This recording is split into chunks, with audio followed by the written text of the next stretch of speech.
Let's talk about some trade values. Nate, who are you starting it off with for us today? The tight end one on the season, Mike, George Kittle. George Kittle, 30 years old, but on the season, 40 catches, 503 yards, and 6 touchdowns. Brandon Ayuk is out for the rest of the season. CMC coming back soon, ? But he is tight end one by a large margin. Looking at just points per game, he is averaging 18 points per game. Tight end two, which is Brock Bowers, congratulations to him, averaging 14.1 points per game. So almost 4 more points per game than the tight end two. George Kittle's looking really, really good, and it doesn't look like it's going to go away anytime soon. So what does it cost to go get the tight end one in fantasy? And at only 30, we know he's got a couple more years still. We see these tight ends go. Mike, you just mentioned in the last podcast, Zach Ertz is a tight end one this season. Tight end 9 on the I'm year. not worried about George Kittle falling off the face of the planet anytime soon. In tight end premium, what do you think about a 2025 first-round pick? Yeah. In non-tight end premium, a second and a third-round pick? Still okay with it. And by the way, I want to say something to add to this. Here's how good George Kittle is. 126.3 points on the season. Okay, that's by far and away leading all tight ends. If he was a wide receiver, he'd be wide receiver 7. Mm-hmm. I mean, come on. Yeah. That's ahead of Brian Thomas Jr., by the way. All right. Yeah. Look, these are smash deals. You're getting a discount on the tight end one because of the age, but we're looking at a position where the age doesn't play as large of a factor as it does in wide receivers or especially running backs. Next up, I got Tank Bigsby. Mike, Kittle or Bigsby? Kittle. I'm going to go Kittle as well. Yeah. Pretty easy for me, but I saw this trade on Dynasty Daddy, wanted to bring it up. And then how about downgrading from Sam Laporta for George Kittle and Romeo Doubs, George Kittle and a second-round pick? Name your price. Yeah, I wouldn't be against that, to be honest with you. You know, if I would do a wide receiver if I needed more help at the wideout position. But if I didn't and I wanted to, hey, I think I could compete and contend, but I also want to kind of restock a little bit for next year and get that second-round pick, I think it's pretty fair. I don't mind it at all. Sam Laporta is sitting at 10 and 17 on the season, averaging 8.5 fantasy points per game, Nate. Yeah, and it probably looked a lot less exciting a week ago because I believe he caught a touchdown this week, so that definitely helps. From David Montgomery. Yep. Jared Goff, 3 touchdown passes, under 100 yards passing. That's some impressive efficiency. Yes, that it is. So let's talk about another player here we're going to get some value on. And, I think I tend to shy away from talking about Eagles players. I don't want to seem like a real homer there. But we cannot ignore what Eagles running back Saquon Barkley is doing on the season. Over 100 scrimmage yards in every game this season except one, and that was week 6 against Cleveland. 18 carries, 47 yards, no touchdowns, 2 catches for 7 yards. The Eagles are committing to the run. They're running the ball much more than they have in the past. He's running back 3 on the season. I knew Saquon Barkley was good. And we kept hearing once he gets a great offensive line, he's going to really flourish. And my God, they were not lying about that. But it's not just that, because even when he gets beyond the line of scrimmage, he's evasive. For his size, he's more evasive than I remember him ever being. And I watched the Giants and everything, but they were always so bad. By the third quarter, they were passing so much that Saquon was deemed irrelevant. He's evasive. He's just so physical. Doesn't show any signs of slowing down. Like I said, running back 3 on the season. And the running back room right now, we got Derrick Henry up there, Alvin Kamara, Saquon Barkley. Is it 2021 again? What is it's a blast from the past, man. You know what it is, Mick? It is a dynasty rewind. Oh. That's what's happening right now. Oh, that it is for sure. And Josh Jacobs still surprising us all. Running back 10 on the season, by the way. But we're talking about Saquon. Nate, what does it cost to get Saquon Barkley? I'm glad that you asked. Jonathan Brooks, a 26th first and a 26th third. Yeah, I think this is reasonable for both sides. You're looking at 2 teams going 2 different directions. If Barkley is, the thing that's going to set you apart and make you that championship contending team, this feels a little bit much. I would want, Brooks in a first for Barkley. I don't love giving that third on top. I know it's very small, but you know me, I don't like 3-for-1 deals. Make this a 3-for-2 deal. Make it a 2-for-1 deal. I hate losing out on 2 assets. Jaden Reed straight up. Yeah. I'll take Barkley. It's Unless I fair. need a wide receiver, then I'll take Reed. This is a little bit team dependent as well. In a vacuum, it's harder to choose, but Barkley is going to be the lean here. I lean that way as well, and that is as much as I hate giving up Jaden Reed. I've been a big Jaden Reed fan for a long time, but hey, got to see what my team needs to make that push. Last one, Ramondre Stevenson, a 25 first and a 26 fourth. Yeah, once again, I don't love 3-for-1 deals, but I don't have Stevenson quite as high as Brooks, even though Stevenson is locked down to a contract extension with the Patriots, so he's there for another 2 years after this year. So you do have some stability there with the running back position. I'll make this deal for Barkley, though. Yeah, I will as well, for sure. Nate, who do you want to check the value on next? All right. We haven't talked about him in a couple of weeks because he's been absent, but he came back this past week and looked pretty good against the Chiefs. So we got to talk about Jakobi Meyers, someone that we talked about on this podcast quite a bit over the years because he's always a value at the wide receiver position for fantasy football. All right. 6 catches, 52 yards, and a touchdown against the Chiefs in his first game back since week 5. He has had 5 catches or more in the last 4 games he's played. And now with Devonta Adams gone, he is the wide receiver 1 for that team. I know it's not an incredible offense out there, but it wasn't an incredible offense in New England either when he was there, and he still put up good numbers consistently. Right now in points per game, he is wide receiver 29. So we're looking at someone, I'm not expecting him to end the season as a top 24 wide receiver. I think wide receiver 29 is pretty much where he's going to stick around, but that's a really good flex, especially when you take into account he's not going to cost you a lot, Mike. Yeah. So let's look at the cost. You got an injured Rashid Shaheed for Jakobi Meyers? Bye, Shaheed. Give me Myers. Yep. Raheem Mostert. I know you were selling him last podcast. You're selling him for Myers, right? Yeah. Absolutely. And Christian Kirk, also in your IR. I love that guy, but I need the points this year. Yeah. Unless I'm out of it, then Kirk can just chill there. But hey, if I need the points, I'll do it. I think Jakobi Meyers is one of the best trades you can make right now if you're a competing team. Got another one I want to check in on. Hey, me talking about a tight end again. Look at that. Let's talk about Tucker Kraft, guy that we were kind of poo-pooing on. We sure did. Draft night at Nate's house when he was drafted. We were big Luke Musgrave fans. Yeah, Bob he had feelings about it. And, I'd actually like to ask Bob. Bob, I know you're going to be editing this for YouTube. Go ahead and text me your feelings because I'm going to forget to do it the second I get off here. What are your thoughts on Tucker Kraft now? Honestly, I'd love to know. In their 30-27 win against Jacksonville, 3 catches, 78 yards, and a touchdown.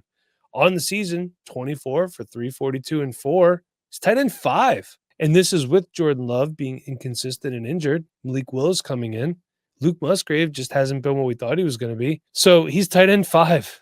What a crazy world we're in. What does it cost to get him?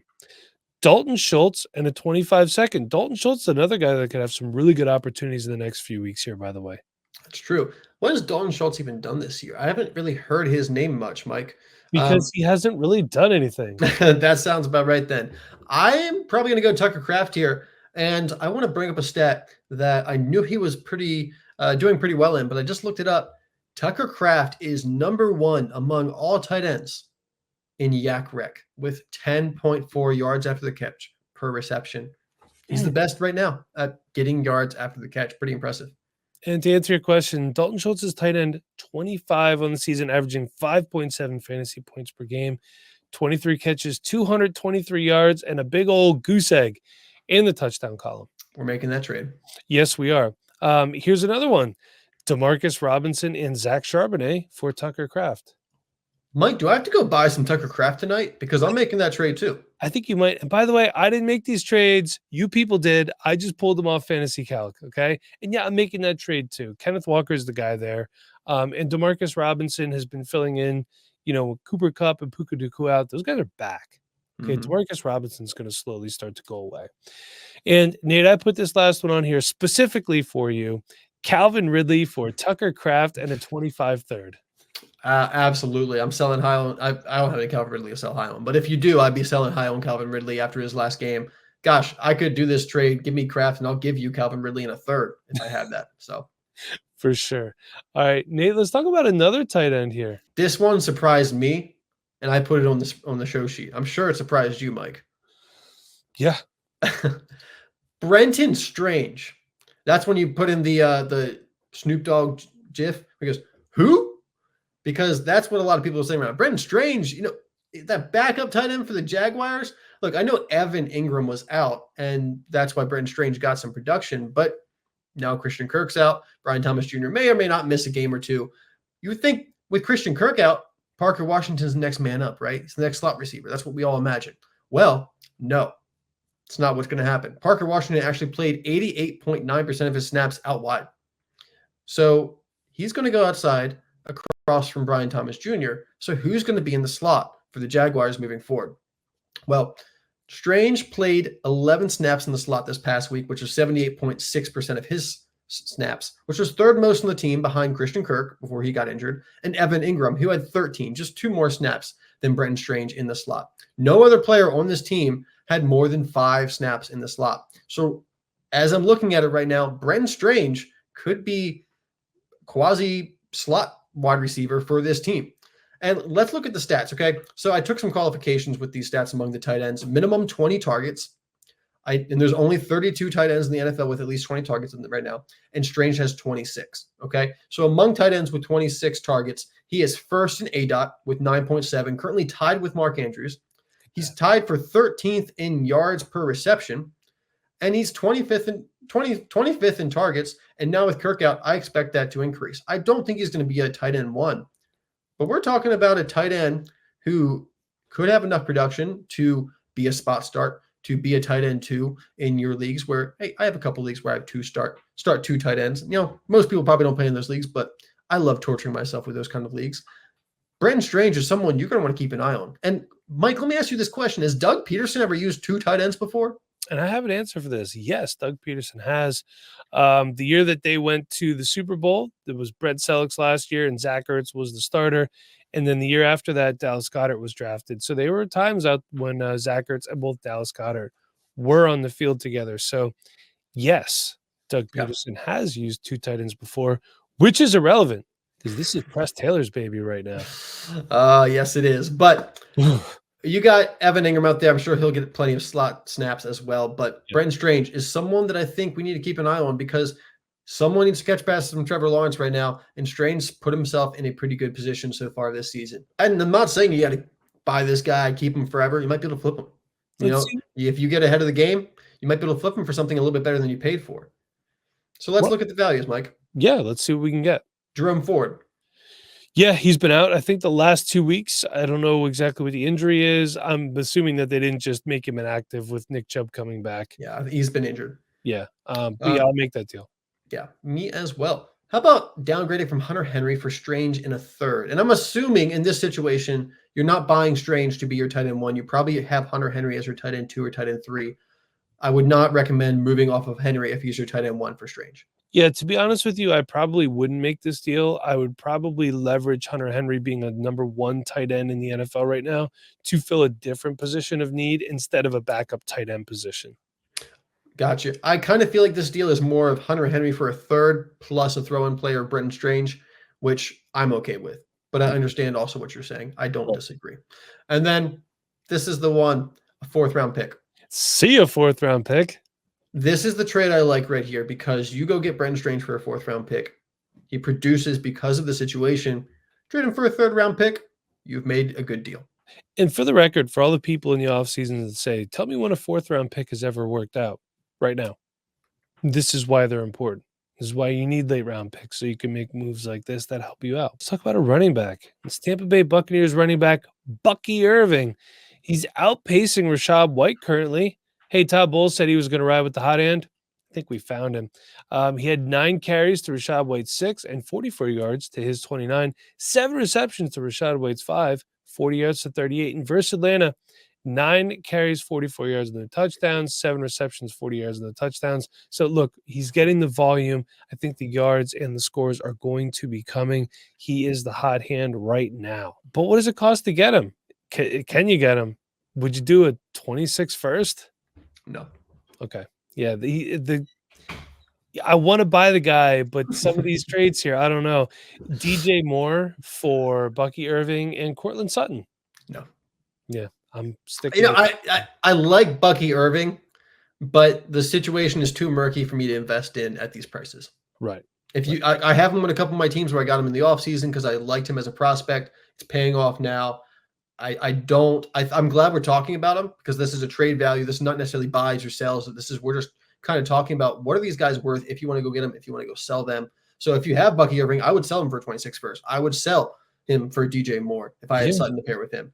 But also this next one, I'd probably make the move. Tyrone Tracy. I would probably move Tyrone Tracy for Bucky Irving. Yeah. I trust the Bucks more than the Giants, to be quite honest. Yeah, I think we can all agree on that one for sure. Okay, great. And you know what? Leave a comment either in the YouTube or on the. If you listen on Spotify, you can leave comments on the podcast too. So if you're listening on Spotify, if you've been able to obtain Bucky Irving for a better deal than this, let me know. I'm genuinely interested because I can only report on what I see, but not everything goes through Fantasy Calc or Dynasty Daddy, obviously.